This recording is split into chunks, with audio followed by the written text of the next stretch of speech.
Herkese selamlar arkadaşlar. Arkadaşlar biliyorsunuz Türkmen Hava Yolları'nda son bir ay ya da 1,5 ay kala tarihlerimiz belli oluyor. Uçak biletleri alabiliyoruz. Gelişler zaten çok uzun. Onu hiç bulamıyoruz.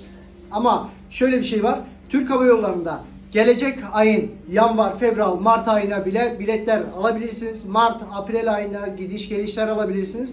Bunlar çok daha ucuza geliyor. Haberiniz olsun. 870, 890 dolar, 900 dolar ve 40 kilo bagaj gidiş, 40 kilo bagaj geliş.